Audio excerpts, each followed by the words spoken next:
The reason that gold prices are still as low as they are is because I don't think investors understand the situation, just like they didn't understand the situation in the mortgage market. When I was shorting these subprime mortgages, initially when we first shorted them, they were trading at about 104, 105. They were trading at a premium to what their par was. Now, they ultimately went to zero. They were worthless. But for a period of time, people were willing to pay a premium to buy basically a worthless security. Why? Well, because they didn't know it was worthless. They expected the mortgages to be repaid. Why? Well, because they thought that real estate prices could never go down and that they couldn't lose money. And they also had confidence in the triple B ratings that Moody's or S&P were putting on these securities. I mean, they thought, they'd get paid. And so investors are making the same mistake now in their perception of the value of gold. So with subprime mortgages, market was overvaluing the paper, but with gold, they're undervaluing it. And why? Why don't investors perceive that gold is really worth a lot more than 1,800?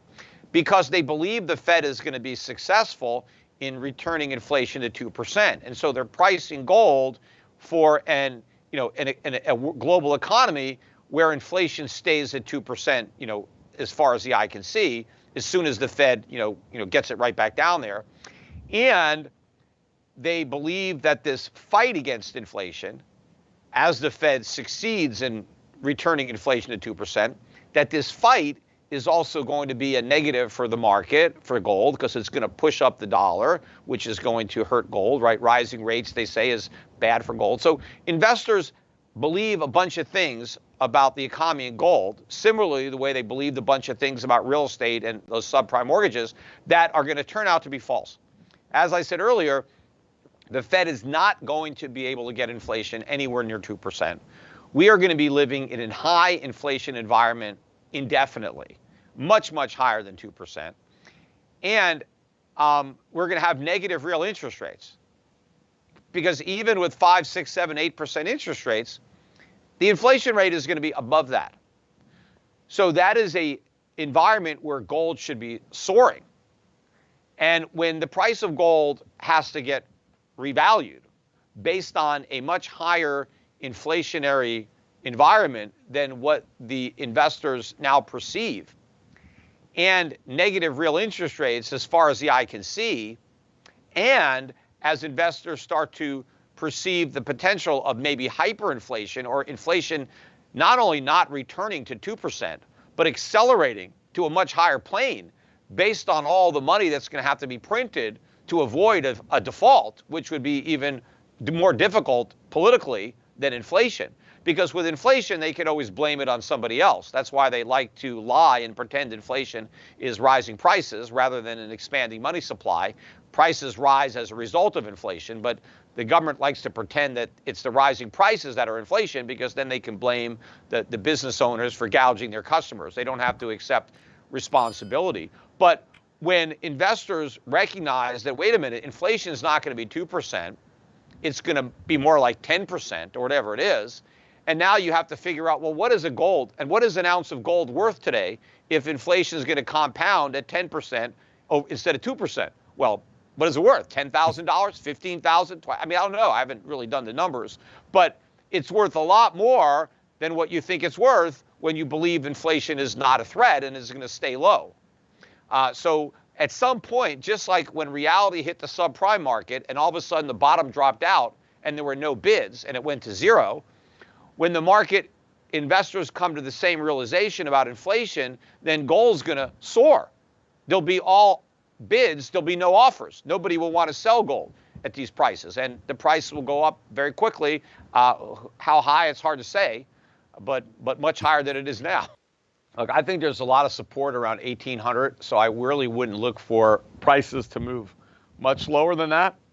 If they move lower, there is some resistance, probably 1,900, 2,000 up towards the highs, below 2,100. But once we really get above 2,100, there is no resistance, right? We're at all-time record highs, and I think, you've got clear sailing.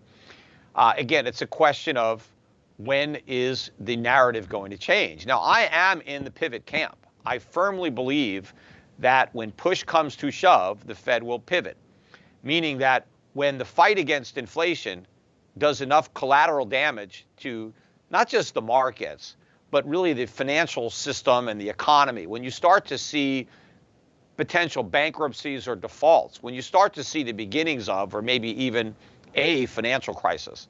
Because remember, the financial crisis of '08 was a result of higher interest rates. That's what pricked the bubble.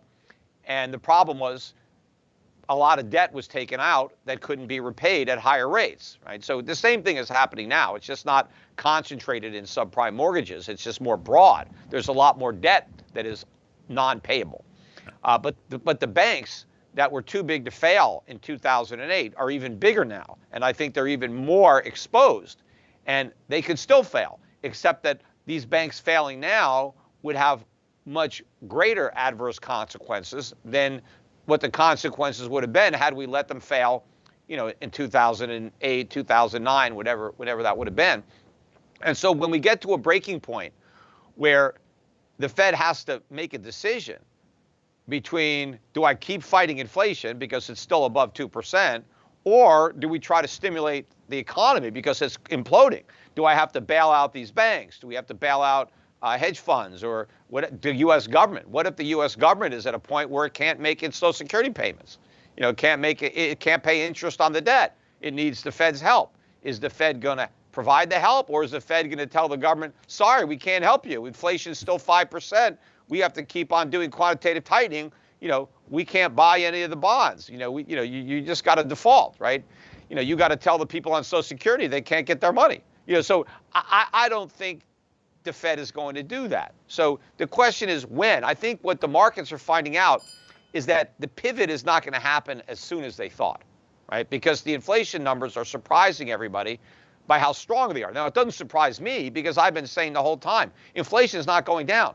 The Fed is not going to cut rates because it wins the battle against inflation. It's going to cut rates despite losing. It's going to surrender because it's going to find another battle that it thinks it's more important to fight. Now, of course, the Fed is going to be wrong. See, the mentality at the Fed is still that they can help the economy by stimulating it with lower interest rates or quantitative easing. That doesn't help. That hurts, right? It's snake oil. All it ever did was kind of disguise the symptoms. Kind of like, if you break your foot and you're in a football game, let's say you're an athlete and you break your foot and you don't want to play, and so the doctor shoots it up with some kind of steroid, and now you can keep running because it doesn't hurt you, but the foot is still broken. And now you're running on it and you're making it worse. You just won't know until the Novocaine, whatever, wears off, and now you're in worse shape. And so that's kind of what the Fed does to the economy when they stimulate with cheap money and QE. They just postpone the pain, right? While you allow the problems to get worse, which is what we've done. Because if you actually get right down to it, people talk about all the tools the Fed has to help the economy. They don't have any tools. The Fed wasn't created to help the economy. That's not why we have a Fed. But they think they could do it because they have a magic wand of inflation. That's all the Fed can do is create inflation. And they can, and so they create inflation to try to paper over a problem that they've created. But at this point, inflation has become the problem. And you can't solve an inflation problem with inflation. If your only tool is to create inflation, you can't use that to solve the inflation problem. But when the economy starts to collapse, we have a deep recession, rising unemployment, we have a financial crisis, and the Fed reaches for the only tool that it has, the only tool that it's ever had, which is to create inflation, to try to inflate our way out of the crisis. How is that going to work when they're doing that at a time when inflation is already high, right? See, when they use that so-called tool after the financial crisis, and they kept using it up until 2021, it was because the official inflation rate was still below 2%, and they could say, oh, we need more inflation so we can have this inflationary policy without any adverse consequences. In fact, it's a twofer because we actually need more inflation. Our goal is 2%, and we've only got 1.5%. So we actually need a little bit more inflation. So they were able to make up that BS. But now that inflation is 8% or whatever, they can't say we need more inflation. And so if they decide to deliberately create inflation because there's another problem they're trying to solve, they're going to make the inflation problem much worse. That's where you get the potential hyperinflation, where you completely destroy the value of the dollar, which means you've destroyed the value of U.S. Treasuries and all obligations of the U.S. government to pay dollars.